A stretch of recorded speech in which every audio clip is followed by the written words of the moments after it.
On Saturday the 31st of October 1964, a man arrived in the village. It was late in the evening. He was looking for somewhere to stay the night. He knocked at a door and a woman opened it. "Good evening, madam," the man said. "I'm sorry it's so late, but can you help me, please? Is there a hotel in this village? I want to stay here tonight." The woman laughed. "A hotel? Here in Wood End? No, sir, I'm afraid there isn't." "What a pity," said the man. "I'm a stranger here and I want to see your village tomorrow." The stranger was very polite. He was tall and had dark hair, and he had strange green eyes. "Perhaps Mrs. Harrison can help you," the woman said. "She has a room. Perhaps you can stay with her. Wait a minute, I'll get my coat and I'll take you there." The woman took the stranger to Mrs. Harrison's house. Mrs. Harrison gave him a room for the night. He was very glad. It was the last night of October, and it was cold. The next day was Sunday. The man looked round the village. He was very interested in the history of the village.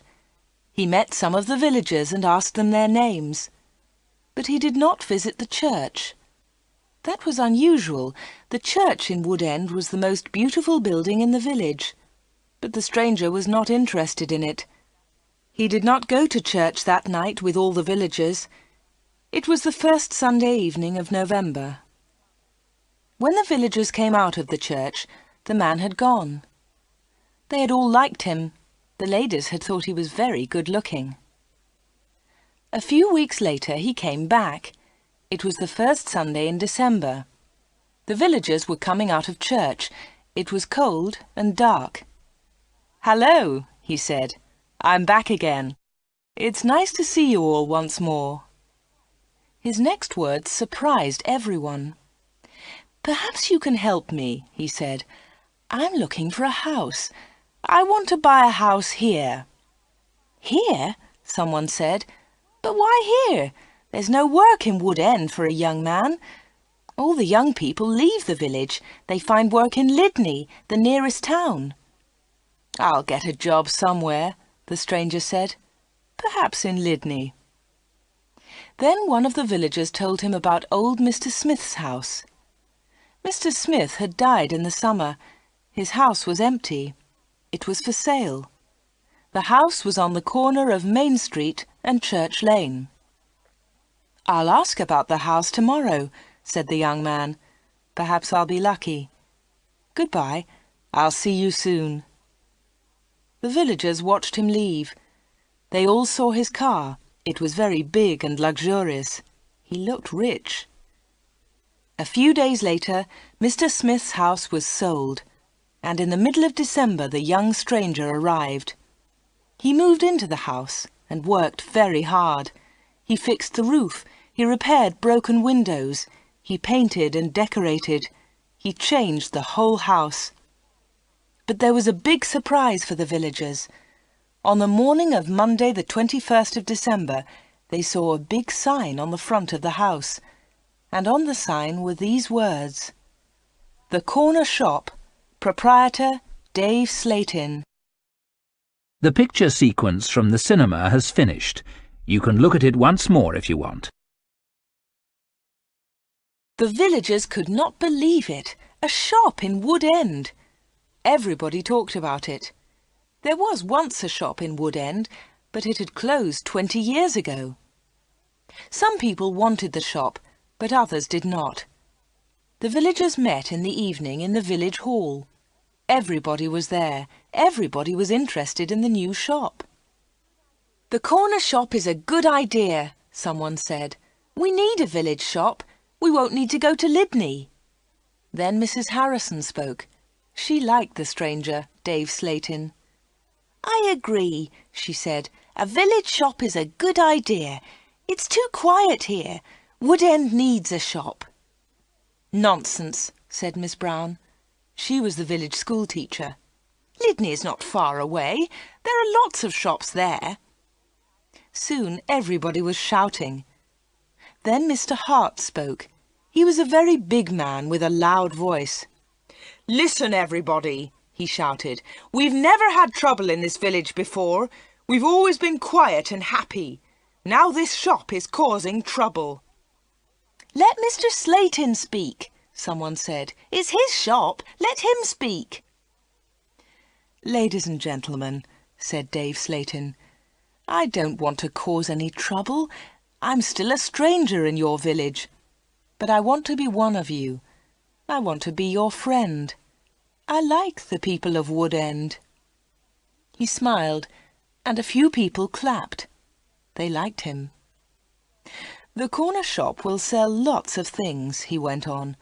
It will sell food and things for the house. Everything will be cheap, I promise. Everybody was listening carefully. And I have another idea, he continued. I'll sell village products. What do you mean by village products? Asked Miss Brown. I'll tell you, Miss Brown, he said. I know that you make beautiful bread and cakes. Miss Brown smiled. Yes, she did make bread and cakes. Everyone knew that. And you, Mr. Hart, I've seen your flowers. You grow beautiful flowers. Now Mr. Hart smiled. Yes, his flowers were beautiful. Everyone knew about them. And Mr. Everett makes pots, someone said. And Mrs. Davis makes dolls, said another voice. And I do paintings of the village, said old Miss Lucy Gray. Yes, said Dave, you can all do something. You villagers are clever. You make lots of things. We can sell them to the tourists. In the summer, Wood End can make a lot of money. But what about the money? Said Mr. Hart. How will you pay us? That's a good question, said Dave. And here's the answer. You'll bring your things to me, and I'll sell them for you. I'll keep some of the profit. You'll have the rest. What a good idea, said Miss Brown. Yes, I agree, said Mr. Hart. All the villagers agreed. Everyone in the village was happy with Dave Slayton's plan. The corner shop opened on Monday the 4th of January 1965. Soon the shop was busy, and Dave needed an assistant. The new assistant in the corner shop was Anna. She started work in late January.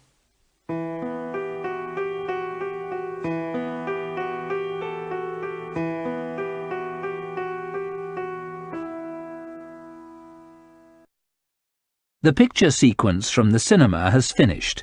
You can look at it once more if you want. Dave Slayton kept his promises. Things at the shop were good and cheap. How does he do it? Asked Mrs. Harrison. It's winter, but he's selling lots of fruit and vegetables, and they're cheap. I never go to Lydney now. The other villagers agreed. The corner shop was a success, and Dave seemed happy. He paid Anna good wages. Sometimes her friend Peter helped at the shop, and Dave gave him money too. Dave advertised in newspapers, and the village products sold well. People from Lydney came to the corner shop. There were lots of visitors, and Wood End became more interesting. The villagers were surprised, but pleased. They were making a lot of money. Dave lived alone in a flat above the shop. He was very popular in the village, but no one ever went to his flat. No one ever saw inside it. At the bottom of the stairs there were 2 doors. One led into the stockroom. The other door had a notice on it. Special orders only. Keep out. The door was always locked. Anna never went into the special orders room. Why do you lock that room, Dave? Anna asked one day. What's in there? It's for special orders, he replied. Big orders. But you won't get any big orders in Wood End, said Anna. Dave said nothing. He did not want to talk about that room.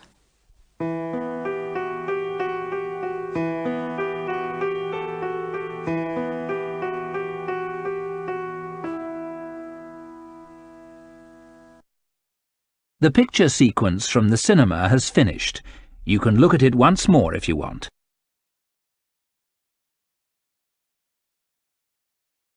For 3 months, everything was normal.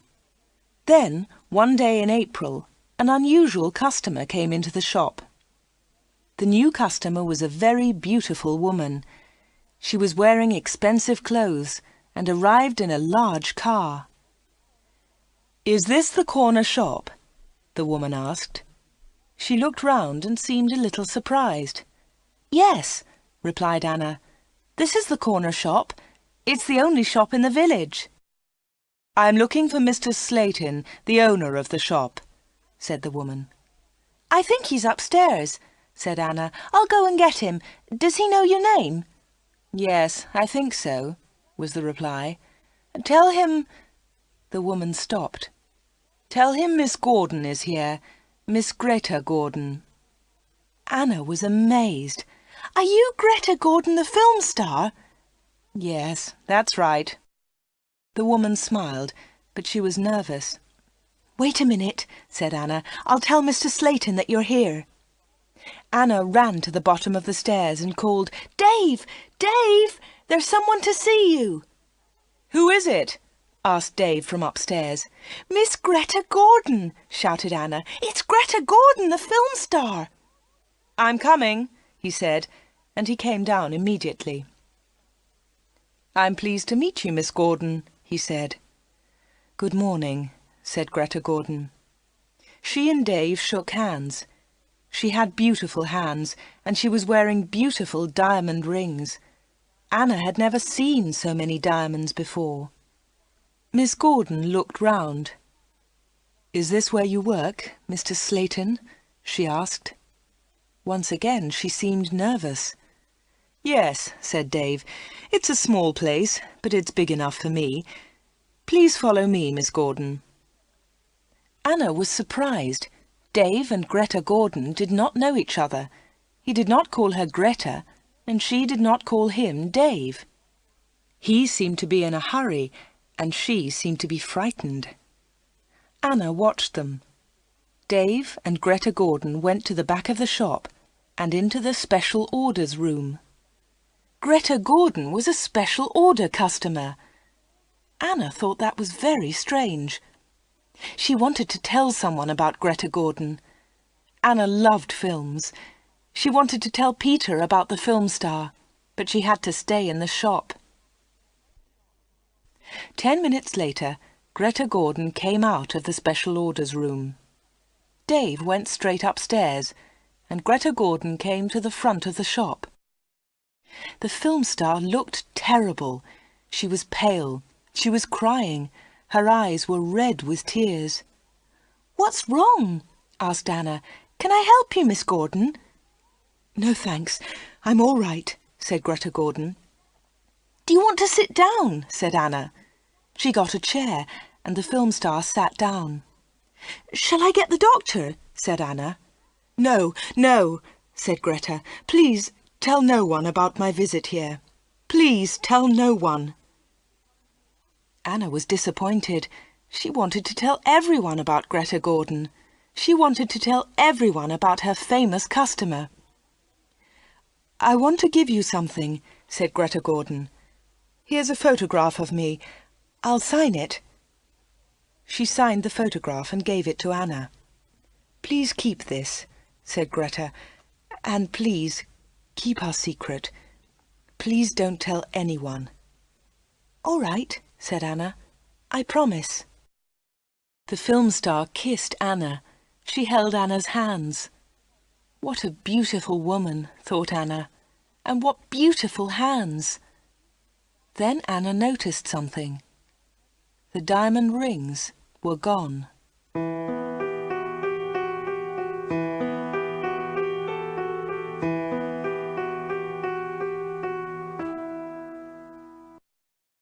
The picture sequence from the cinema has finished. You can look at it once more if you want.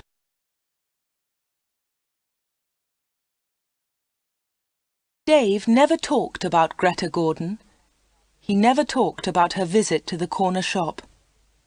One day, Anna asked him about the film star. "How do you know Greta Gordon?" said Anna. "Is she a friend of yours?"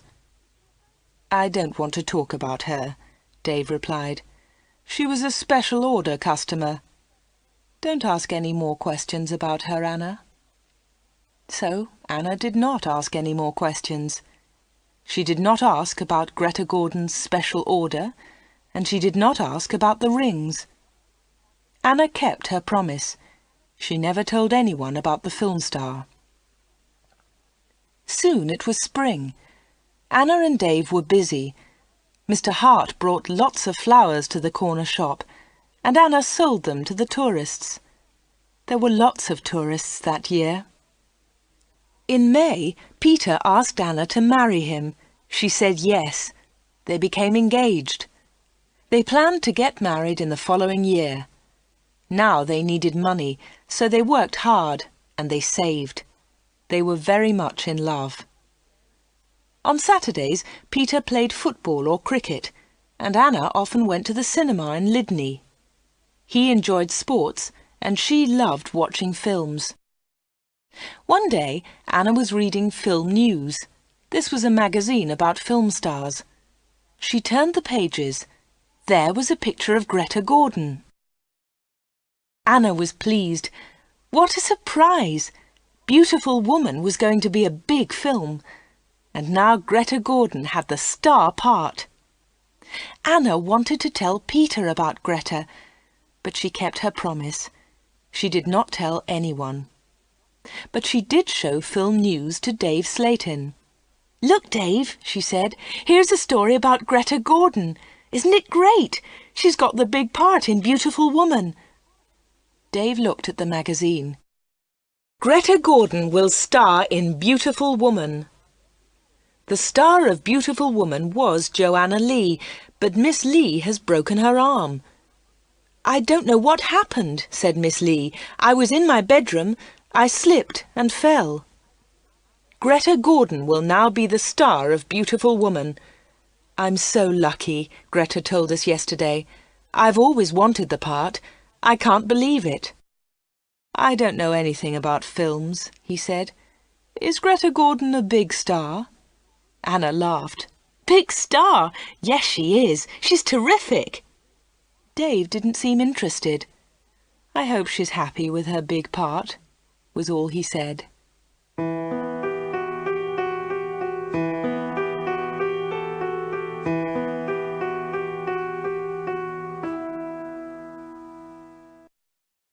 The picture sequence from the cinema has finished. You can look at it once more if you want. Summer tourists were arriving in Wood End. The weather was beautiful and the shop was doing well. But Anna was not very happy. She often thought about Greta Gordon's visit. Why had she come to see Dave? What had happened to the diamond rings on her fingers? There was another problem. Anna loved Peter and she was going to marry him. But she liked Dave too. Dave was older, but she liked him. All the women liked him. But Anna was very close to him all day. In the daytime, Anna was with Dave. In the evening, she was with Peter. Anna was living two lives. One life was with Dave, the other life with Peter. Then one Friday, Dave surprised Anna. "What are you doing tomorrow?" he asked her. "Would you like to spend the day with me? We can go anywhere you like. We can go in my car." "I'm sorry, Dave," said Anna, "but Peter wouldn't like it." "Don't be silly," said Dave. "We won't go far. I'll close the shop at lunchtime and we can go to Lydney." Anna wanted to go with Dave, but she was worried about Peter. "Don't worry about Peter," said Dave. "He's always busy on Saturday." Anna thought for a moment. "All right," she said. "You take me to the best cinema and to the best restaurant. Then I'll come with you." "Of course," laughed Dave. "Anything you want, Anna." So the next afternoon, Dave and Anna went together to Lydney. They had a good time. Dave bought Anna a new, expensive dress. Then they went to a cinema and afterwards to a restaurant. Peter played cricket that Saturday. He never knew about Anna's day with Dave. He was playing in another village and returned to Wood End very late. Dave and Anna were also very late. Dave stopped his car near the corner shop. The night was warm. "Thanks, Dave," said Anna. "It was a lovely day." "I enjoyed it too," said Dave. He put his arm round her shoulders and kissed her. It was a quick kiss, but for Anna, it was wonderful.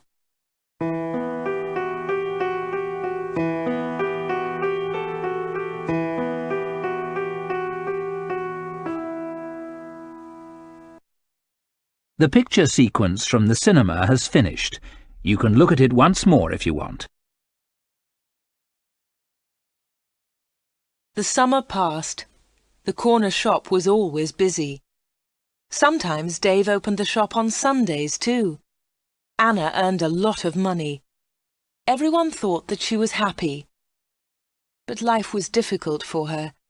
She liked Dave. He was her boss, and he was older than her. But Peter was her fiancé, and he was about the same age. Dave was quite rich, but Peter had no money. Dave bought Anna clothes, and he took her out. Peter did not buy her clothes and never took her anywhere. He was more interested in football. Anna did not like football. Now it was September. Peter played football every Saturday. One Saturday there was a big football match on television. Mr. Hart had the biggest television in the village, and he invited some people to his house. He invited Peter and Anna.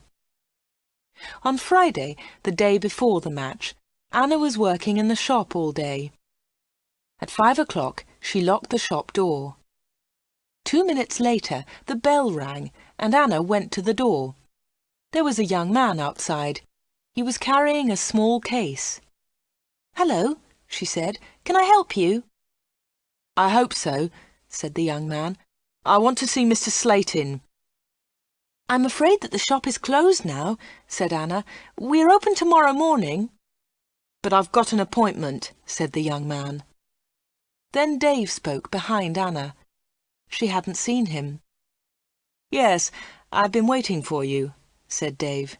"You're late." "I'm very sorry, Mr. Slayton," said the young man. Never mind, said Dave rudely.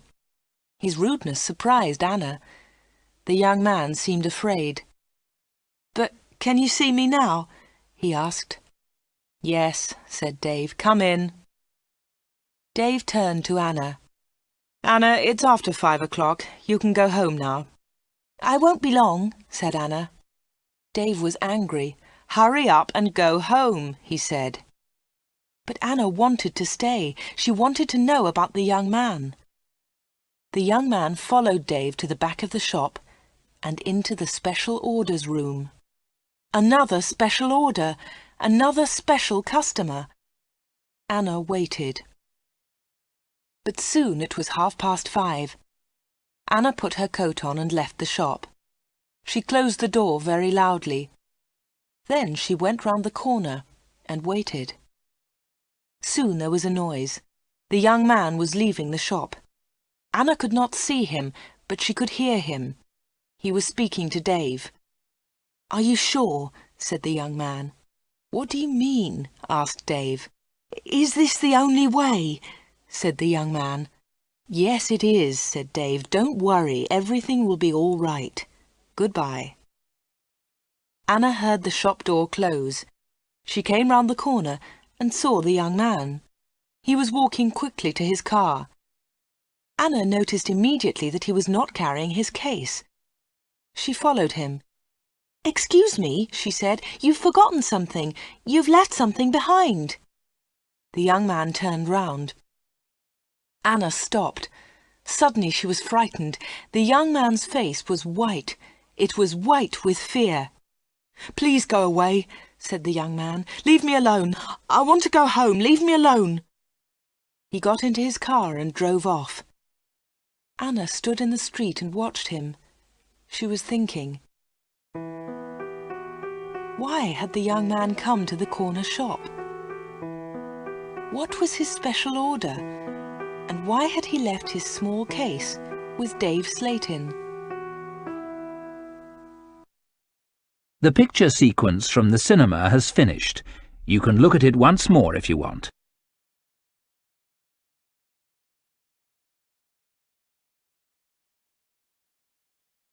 The next day was the day of the big football match. Mr. Hart had invited about 10 people. Anna did not watch the game. She was helping Mrs. Hart in the kitchen. They were making tea. It was a good game, and everyone was enjoying it. At half-time, Peter went into the kitchen. "Why don't you come and watch the match, Anna?" he said. "It's really good. Come on." Anna laughed. "No, thanks," she said. "I'm helping Mrs. Hart. Look, here's the tea. Can you take it in to the others?" "OK," said Peter. "It's a terrific match. Mike Bailey scored a great goal." Peter took the tea into the sitting room, and the second half of the match started. The second half was very exciting. Mike Bailey scored another goal after 20 minutes. The score was 2-0. Then the other side scored 2 quick goals. It was 2-2. There were only 5 minutes of the match left. "Come on!" shouted Peter. "Come on, Mike, let's have another goal!" In the last seconds of the match, Mike Bailey scored the winner. It was his 3rd goal of the match. But something was wrong. The other team's goalkeeper was injured. Bailey had been very near the goalkeeper, and he had kicked the ball very hard. The ball had hit the goalkeeper's neck. Mrs. Hart and Anna came in from the kitchen. "What's happened?" said Anna. "What's wrong?" "It's Brian Thomas, the goalkeeper," said Peter. "He's injured." It was serious. The goalkeeper had broken his neck. Later they all watched the news on TV. They saw pictures of Mike Bailey's 3rd goal. It was a great goal. They saw the ball hit the goalkeeper. It was an accident. The TV announcer said, "And now over to our sports studio for an interview with Mike Bailey." They all watched the interview. The TV showed a picture of Mike Bailey and the interviewer. "Mike," said the interviewer, 3 goals in 1 match. How do you feel about that?" But Mike Bailey said nothing. He could not speak. He tried to speak, but he could not. It was terrible. The interviewer tried another question. "Let me ask you about the 3rd goal, Mike. It was a great goal, but how do you feel about the injury to Brian Thomas?" It was a silly question. The injured goalkeeper would never play football again. Mike Bailey said nothing. He looked very ill. When the interview ended, Mr. Hart turned off the TV. No one noticed that Anna had left the room.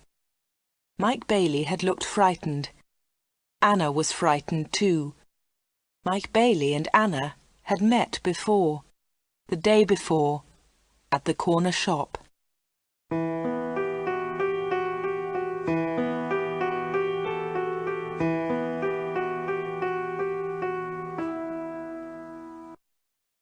The picture sequence from the cinema has finished. You can look at it once more if you want. Anna did not know what to do. She was only 17, but sometimes she felt much older. She wanted to ask Dave about Mike Bailey and Greta Gordon. She wanted to know about special orders. She decided to wait. One day, Dave and Anna were alone in the shop. "How's Peter?" asked Dave. "He's fine, thanks," said Anna. Dave smiled. "Is he still playing football?" "Of course he is," said Anna. Dave laughed. "You don't see him very much, do you, Anna?" "I see him 3 or 4 times a week," said Anna. "What about weekends?" Dave asked. Anna replied quickly, "I don't see him much at weekends. He plays football then." "When are you getting married?" asked Dave. "I don't know," she replied. "We haven't decided yet. Perhaps next year." "That's a long time." Dave smiled at Anna. Anna felt afraid. She also felt excited. She didn't know why. "Sometimes you're bored, Anna, aren't you?" said Dave. He looked into her eyes. "Yes," said Anna, "that's true." "Why don't you come away with me for a weekend?" said Dave. "We can go to London." A weekend in London! Anna had only been to London once for a day. Anna was excited, but she was also afraid. "I don't know," she said. "I must think of Peter." "Oh, forget him," said Dave. "He'll never know. Come with me and we'll go to the best shops. We'll go to the best cinema. Will you come with me?" Anna said nothing. Suddenly she had an idea. She looked at Dave. "Perhaps I'll come with you," she said. "Good," said Dave. "That's great." "But first," said Anna, "I want to ask you something." "What do you want to know?" he said quietly. "I want to know about your special orders." "Very clever," said Dave. "You're a village girl, but you're very clever, Anna." "Village girls aren't stupid," said Anna. "Now tell me about your special orders, then I'll come to London with you." Dave was angry. "One question. You can ask me one question," he said. Quickly, Anna asked, "Why do people come to you? Why—" "One question! Only one!" shouted Dave. "All right," said Anna, "but don't shout. Tell me, why do people come to see you?" Dave thought about his answer. He spoke quietly. "They come for help," he said. "They need help, and I sell help to them. That's all." Anna didn't understand. "What sort of help?" she asked. "One question," shouted Dave. "I've answered your question." Anna said no more. She and Dave had made an agreement. Anna had asked her question. Dave had answered it. Dave had invited Anna to London for the weekend, and Anna went with him.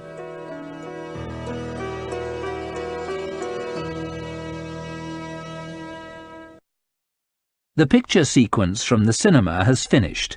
You can look at it once more if you want.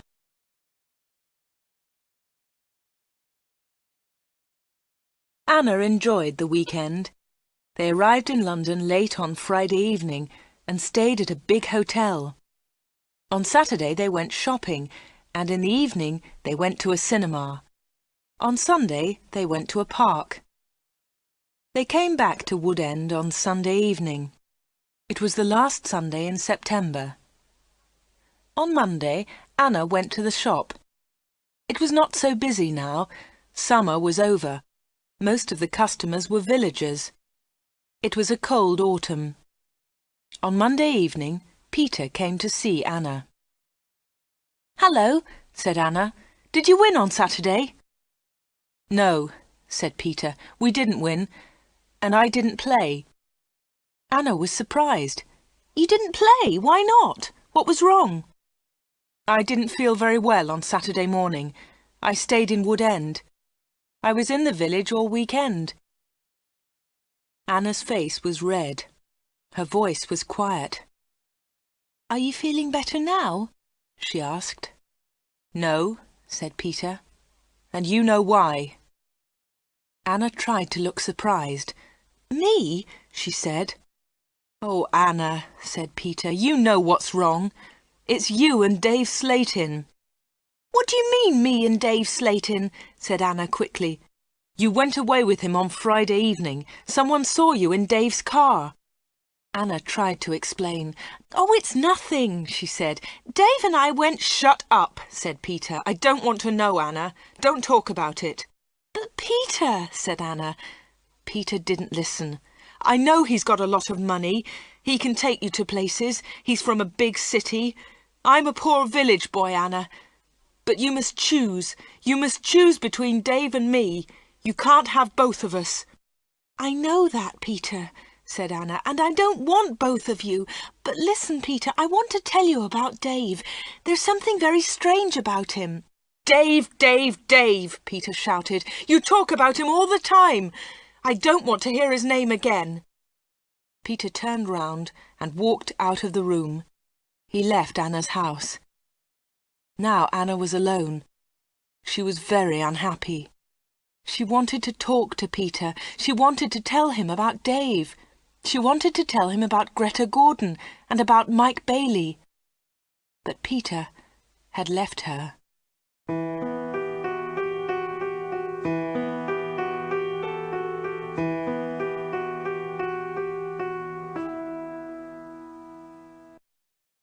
The picture sequence from the cinema has finished. You can look at it once more if you want. It was October. It was cold and wet. Anna was not very busy at the shop. She was very unhappy. She was a different girl. She seemed older. She didn't go out much. She looked ill. Most of the villagers knew that Anna had quarrelled with Peter. They also knew that she had been to London with Dave, but no one was able to help Anna. She did not talk to anyone. Before, she had been a happy, smiling girl. Now she was sad and lonely. She went to the shop every day. She was waiting for another special customer. Anna did not wait long. It was the middle of the month. Anna was alone in the shop. It was almost lunchtime. A middle-aged gentleman came in. He was a big man with a very large moustache. He was well dressed, and he was carrying a large briefcase. "Good morning, miss," he said politely. "Good morning, sir," said Anna. "Can I help you?" Anna was very polite too. She was interested in this man. "I'm looking for Mr. David Slayton," said the man. Anna smiled. "Are you a salesman?" she asked. She knew that he was not a salesman. He didn't look like a salesman, but she wanted to talk to the man. The man smiled. "Yes, I am a salesman," he said. That was not true. Anna knew that the man was lying. Then she said, "Perhaps I can help you, sir. I usually speak to the salesman." She looked at the man's case. It had the letters A-R-I-C-S printed on it. "Thank you," said the man very politely, "but I have a private appointment. I have come from London, and I must see Mr. Slayton." "I'm sorry," said Anna. "He's very busy at the moment, but I'll tell him you're here. What's your name, please?" The man smiled. "Roberts," he said. "Arthur Roberts." Anna went to the back of the shop. Dave was coming down the stairs. "There's a man in the shop," said Anna. "He wants to speak to you." "Thanks," said Dave, and he went to the front of the shop. "Good morning, Mr. Reisman," said Dave. "I'm pleased to meet you." Anna listened. Reisman! The man's name was Reisman, not Roberts. What a liar! The man did not look at Anna. "I'm pleased to meet you, Mr. Slayton," the man said. "Please come with me," said Dave. Mr. Reisman followed Dave. They went into the special orders room. A minute later, Dave came out. He came to the front of the shop. "It's lunchtime, Anna," he said. "You can go home now." "Thanks, Dave," said Anna. "I'm going in a few moments." Dave went back to the special orders room. Anna did not leave the shop. She waited. Anna wrote down the letters A-R-I-C-S.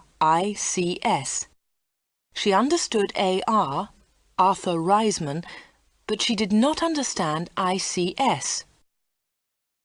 At 1:30, Anna heard noises. Mr. Reisman was leaving. Dave was talking. "Thank you, Mr. Reisman," said Dave. "And thank you," said Mr. Reisman. "You have helped me a lot." "Good," said Dave. "Goodbye, Mr. Reisman. My assistant isn't in the shop, but you can open the door. Goodbye." Dave went upstairs, and Mr. Reisman came into the front of the shop. Anna was sitting quietly in a corner. "Oh," said Mr. Reisman, "I thought you'd gone home." "No," she said. "I decided to have lunch in the shop today." Anna and Mr. Reisman looked at each other. They didn't like each other. There was silence. Anna spoke first. "Would you like to buy some bread, Mr. Roberts?" she said. "Reisman, my name is Reisman," said the man. Anna smiled. "I'm so sorry," she said. "Would you like to buy some homemade bread, Mr. Reisman?" "It looks delicious," said Mr. Reisman. He was very polite again. "Yes, I'll take some, please. My wife will love it." "Here you are," said Anna. She put the bread in a bag. Then she said, "You can put it in your briefcase." "My briefcase?" said Mr. Reisman. "I haven't got a briefcase." "I think you've forgotten it," she said. "I'll go and get it for you." Anna moved towards the back of the shop. Mr. Reisman stepped in front of her. He held her wrists. He was very strong. "Listen to me," he said. "I don't want that briefcase. Leave it there." "All right," said Anna. "Please let me go. You're hurting me." Mr. Reisman let go of Anna and turned towards the door. He left the shop hurriedly. He hadn't taken his bread with him. Anna watched Mr. Reisman leave. Her hands were still hurting 5 minutes later.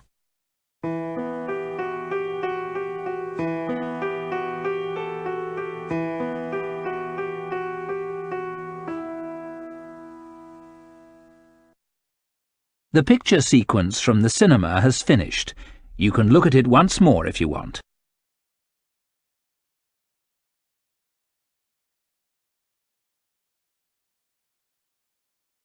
Anna waited for some news about Mr. Reisman. She remembered Greta Gordon. The film star had visited the corner shop. Later there was news about her in a magazine. Mike Bailey had visited the corner shop too. Later there was a lot of news about him on TV. And now Mr. Reisman had visited the corner shop. Anna was waiting for some news about him. All 3 visitors had been special customers. They had all seen Dave. They had all been in the special orders room.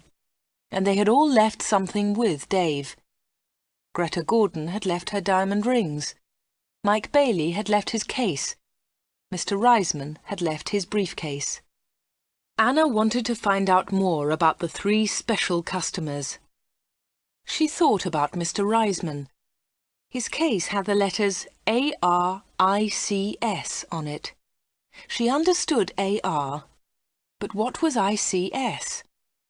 Perhaps Mr. Reisman was a businessman and ICS was his company. Anna looked in the newspapers, but she didn't find anything about ICS. She read the magazines. She listened to the radio. She watched TV. But there was nothing about ICS. Anna heard nothing. She saw nothing. Then she had an idea. She decided to go to London and find Arthur Reisman. It was a Friday. Early in the morning she left a note for Dave. She took the note to the shop. "Dear Dave," it said, "sorry I can't come in today. I'm going to Lydney. I'm buying some things for my wedding. Anna." The note did not tell the truth, but Anna didn't care. Anna took a bus to Lydney and then caught a train to London. She got to Paddington Station at midday. She got off the train and looked for a telephone box. The telephones were near to the entrance to the station, but the boxes were all full. She stood and waited. Then Anna saw the letters ICS. There they were. They were on a huge advertisement. Anna had found the answer to her problem. International Computer Services. ICS. Perhaps that was Mr. Reisman's company. Soon one of the phone boxes was empty. Anna rang the number. 222-8959. "ICS, can I help you?" said a woman's voice. "Yes, please," said Anna. "I want to speak to Mr. Reisman, Mr. Arthur Reisman. I think he works at ICS." The woman laughed. "Works here? Yes, he does," she said. "He's the vice-chairman of the company. Wait one moment, please. I'll get his secretary." Then there was another woman's voice on the phone. "Mr. Reisman's secretary, can I help you?" "Yes, please," said Anna. "I'd like to speak to Mr. Reisman." "Who's calling, please?" said the secretary. "Mr. Reisman doesn't know my name," Anna replied. "Is Mr. Reisman expecting your call?" the secretary asked. "No, he isn't," said Anna. "I'm afraid he can't speak to you now," said the secretary. "He's at a meeting now, and he's flying to Switzerland in an hour's time." "But I must speak to him for a few minutes," said Anna. The secretary became annoyed. "That's impossible," she said, "but I can take a message." "No, thanks," said Anna. "I'll call again next week. Will Mr. Reisman be back then?"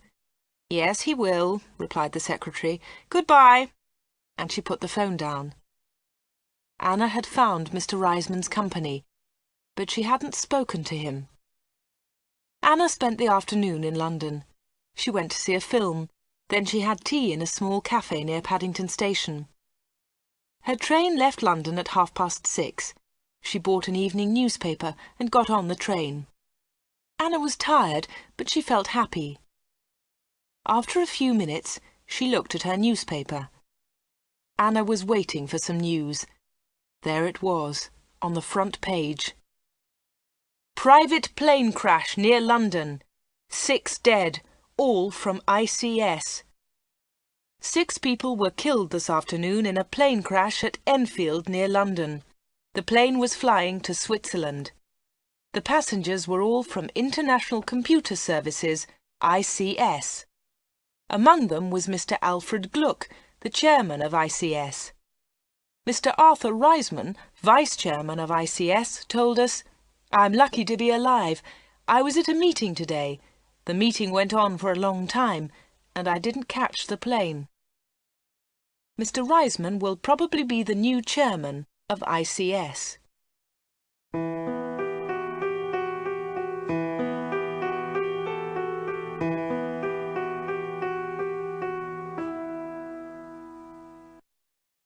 The picture sequence from the cinema has finished. You can look at it once more if you want. Anna got home about 10 o'clock. She turned on the radio and listened to the news. The chairman of ICS was dead, and Mr. Reisman was the new chairman. Anna didn't sleep that night. She was thinking about Dave Slayton and the special orders. What were they? What was Dave Slayton doing in that room?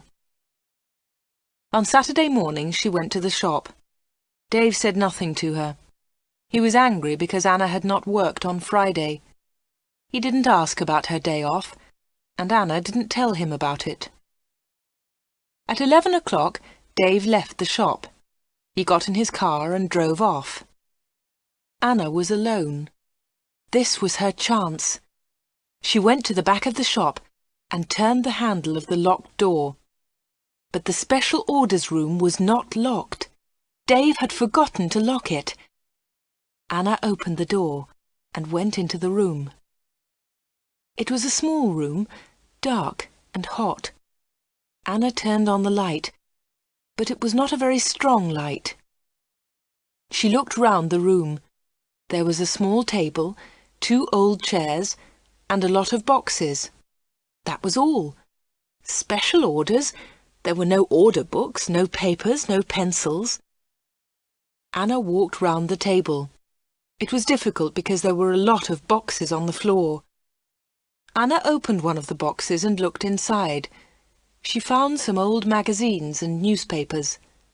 Underneath, there were some dirty old clothes. But underneath the clothes, she discovered some money. Lots of money. British money, French money, American, German. There was money from all over the world. Anna was amazed. She had never seen so much money before. She looked round again and found Mike Bailey's case. It was empty. Then she found Arthur Reisman's briefcase. That was empty too. Then Anna looked into a bigger box. Inside it were some dolls, with broken arms and legs. One of the dolls was very beautiful, but it had a broken arm. Anna put it on the table. Then Anna found a book about football. Inside there were some pictures of footballers, but the pictures were all torn. Anna put the book on the table. Anna looked into the box again and found some little cars. Most of them were broken. She found a small model aeroplane. It was broken too. Anna put all these things on the table. What a strange collection! There was the money, the broken doll, the toy cars, the model aeroplane, and there was the football book with the torn pictures. Anna looked at the things on the table. What were they for? Why did Dave Slayton keep them in this locked room? Suddenly Anna jumped. There was a noise behind her. Someone was standing at the door.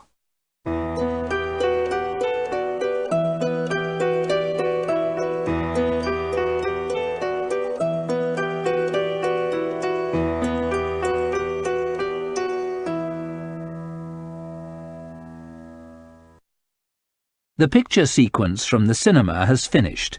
You can look at it once more if you want.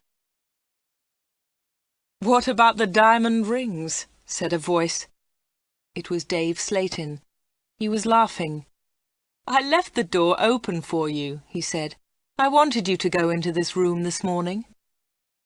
Anna was frightened, but she tried not to show her fear. "You haven't found the diamonds," Dave said again. Anna remembered Greta Gordon's diamond rings. Were they in this room too? "Here," said Dave. He came into the room and picked up an old box. He took out the rings and threw them on the table. "They aren't yours," said Anna. "They belong to Greta Gordon." "They belong to me," laughed Dave. "She gave them to me." "But why?" asked Anna. "Why? Why did Greta Gordon give you those diamonds? And all this money? Who gave you the money?" "My special customers," said Dave. "My special customers gave me the money. It's mine now." "Mike Bailey and Mr. Reisman gave you all this money?" asked Anna. "Yes," said Dave. "You've seen some of my special customers, not all of them." "But why do they come?" Anna asked again. "These people come to me for help," replied Dave Slayton. "I help them, and they pay me." "But how do you help them?" asked Anna. Dave Slayton picked up the beautiful doll with the broken arm. "Do you remember Joanna Lee?" he asked Anna. Anna thought for a moment. "Joanna Lee?" she said. "Yes, of course I remember her. She's the actress who broke her arm. Greta Gordon got her part." "That's right," said Dave Slayton. "This doll is Joanna Lee." Anna felt more afraid. What kind of man was Dave Slayton? Dave Slayton pointed to a torn photograph in the football book. "Who's that, Anna?" he asked. Anna remembered the face. She had seen it on TV. "Brian Thomas," she replied. "He's a goalkeeper." "He was a goalkeeper," said Dave Slayton. Anna was terribly frightened now. Dave Slayton was an evil man. Dave Slayton moved close to Anna. He picked up the broken aeroplane. "And what do you think this is?" he asked Anna. Anna knew the answer, but she was too afraid to speak. Dave Slayton took Anna's arm and held it tightly. Anna tried to move away. Dave Slayton laughed and held Anna more tightly. "Listen, Anna," he said quietly. "I want you. I need you. Marry me, Anna. Don't marry Peter. Marry me." "No, no," she cried. "Let me go! Let me go!" "But Anna, you still don't understand," said Dave Slayton. "I have strange powers. I can give you everything you want." He looked into Anna's eyes. "And my children will have these powers too," he continued. "I will give you money and diamonds, and you, Anna, you will give me children." Anna was terrified now. She kicked Dave Slatin very hard, and he let go of her hand. Anna moved quickly. She ran out of the special orders room, through the front of the shop, and out onto the street. She ran all the way home.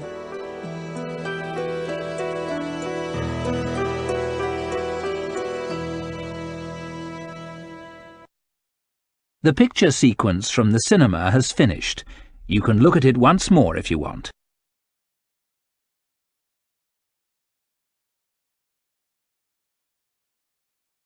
When Anna got home, she felt terrible and went to bed. In the evening, Peter came to see her, but Anna was ill in bed. "I'll come and see Anna tomorrow," Peter told Anna's mother. Again, Anna did not sleep all night.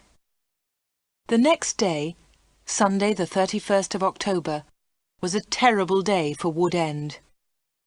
Anna stayed in bed. She had a fever, and her mother phoned the doctor. The doctor came immediately. "Anna's very ill," said the doctor to Anna's mother. "I'm worried. I don't know what's wrong with her. I'll come back again tonight." That afternoon, Peter came to Anna's house. He tried to speak to Anna, but she was too ill. He sat quietly beside her bed. At about 7 o'clock, Peter heard shouting in the street. He went to the window and looked outside. People were running and shouting, "Fire! Fire! Fire! There's a fire at the corner shop!" Peter ran out of Anna's house and into the street. There was a big fire on the corner. The shop was in flames. Nobody could see Dave Slatin. "His car's here," said Mr. Hart. "Dave must be inside." Then the villagers saw him. He was standing at an upstairs window. "Jump, Dave!" they shouted. "Jump! Save yourself!" But Dave did not move. He was standing at the window, and he was laughing. Some of the women in the street started screaming. Mr. Hart tried to run into the shop, but the others pulled him back. Flames were leaping up from the shop. The flames reached Dave Slatin. The villagers saw that he was still laughing. That was the last time they saw him. The flames hid him completely. No one was able to save him, and no one ever saw him again.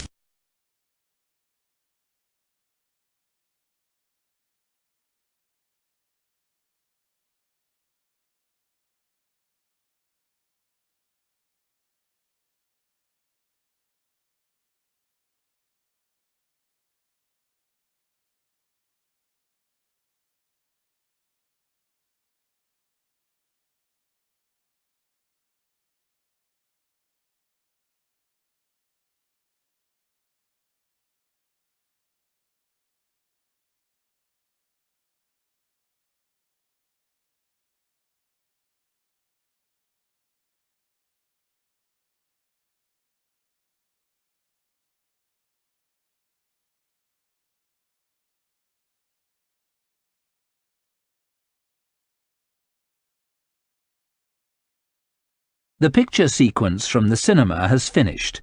You can look at it once more if you want.